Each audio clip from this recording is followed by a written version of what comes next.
ನಮಸ್ಕಾರ. ನಾನು ಡಾಕ್ಟರ್ ಓಂಕಾರ ನಾಯಕ್ ಅಂತ ಭಾರತೀಯ ತೋಟಗಾರಿಕೆ ಸಂಶೋಧನಾ ಸಂಸ್ಥೆಯಲ್ಲಿ ಕೀಟಶಾಸ್ತ್ರ ವಿಭಾಗದಲ್ಲಿ ನಾನು ಕೆಲಸ ಮಾಡ್ತಾ ಇದ್ದೀನಿ.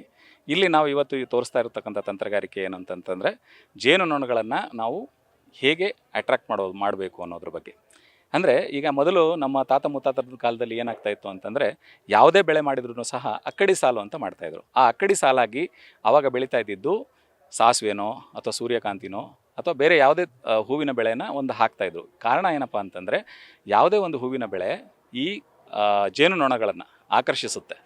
ಆ ಜೇನುನೊಣಗಳು ಬಂದಾಗ ಸಾಕಷ್ಟು ಸಂಖ್ಯೆಯಲ್ಲಿ ಪರಾಗಸ್ಪರ್ಶ ಕ್ರಿಯೆ ಉತ್ತಮವಾಗಿ ನಡೆಯುತ್ತೆ. ಯಾವುದೇ ಬೆಳೆಗೆ ಪರಾಗಸ್ಪರ್ಶ ಕ್ರಿಯೆ ಸರಿಯಾಗಿ ನಡೀಲಿಲ್ಲ ಅಂತಂದರೆ ಅದು ಪೂರ್ತಿ ಪ್ರಮಾಣದಲ್ಲಿ ಹೂವು ಕಾಯಿ ಆಗೋದಿಲ್ಲ ಅಥವಾ ಹಣ್ಣಾಗೋದಿಲ್ಲ. ಹಾಗಾಗಿ ಪರಾಗಸ್ಪರ್ಶ ಕ್ರಿಯೆ ತುಂಬ ಮುಖ್ಯ.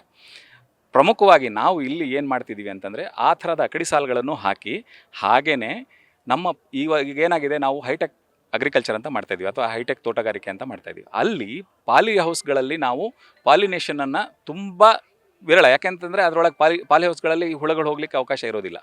ಅದಕ್ಕೆ ನಾವೇನು ಮಾಡಿದ್ದೀವಿ ಅಂತಂದರೆ, ಈ ಥರ ಹನಿ ಬಿ ಬಾಕ್ಸನ್ನು ಒಂದನ್ನು ಪಾಲಿ ಹೌಸ್ಗಳ ಹಿಂಭಾಗದಲ್ಲಿ, ಅಂದರೆ ಪೂರ್ತಿ ತೆರೆಯೋದಿಲ್ಲ, ಬರೀ ಹೋಗಲಿಕ್ಕೆ ಬರಲಿಕ್ಕೆ ಸಣ್ಣ ಡೋರ್ ನಿಮಗೆ ಕಾಣ್ತಿದೆಯಲ್ಲ ಅಲ್ಲಿ ಚಿಕ್ಕ ಡೋರು, ಆ ಥರದ್ದೊಂದು ರಂಧ್ರ ಮಾಡಿ ನಾವು ಪಾಲಿ ಹೌಸ್ಗೆ ಇದನ್ನು ಹಿಂದೆ ಮತ್ತು ಮುಂಭಾಗದಲ್ಲಿ 2 ಬಾಕ್ಸ್ಗಳನ್ನು ಇಡ್ತೀವಿ.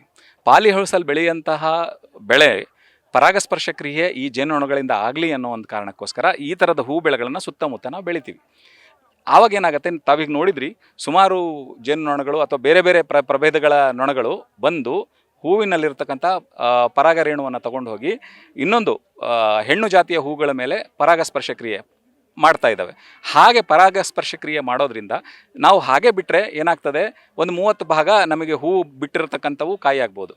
ಆದರೆ ಪರಾಗಸ್ಪರ್ಶ ಕ್ರಿಯೆ ಆದಾಗ ಸುಮಾರು 90ರಿಂದ 95 ಭಾಗ ಏನು ಹೂಗಳು ಬಿಟ್ಟಿರ್ತವೆ, ಪ್ರತಿ ಹೂವು ಕೂಡ ಕಾಯಿ ಆಗುತ್ತೆ. ಆ ಕಾಯಿಗಳು ಉತ್ಕೃಷ್ಟ ಗುಣಮಟ್ಟದ್ದಾಗತ್ತೆ.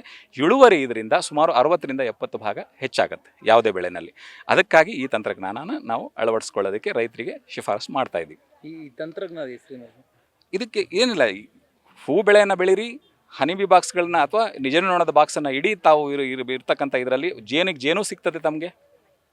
ಜೊತೆಯಲ್ಲಿ ಪರಾಗಸ್ಪರ್ಶ ಕ್ರಿಯೆಯನ್ನು ತುಂಬ ಚೆನ್ನಾಗಿ ತಮ್ಮ ಇದರಲ್ಲಿ ಹೊಲಗಳಲ್ಲಿ ಅಥವಾ ತಮ್ಮ ಪಾಲಿ ಹೌಸ್ಗಳಲ್ಲಿ ಆಗ್ತದೆ ಅನ್ನೋದು.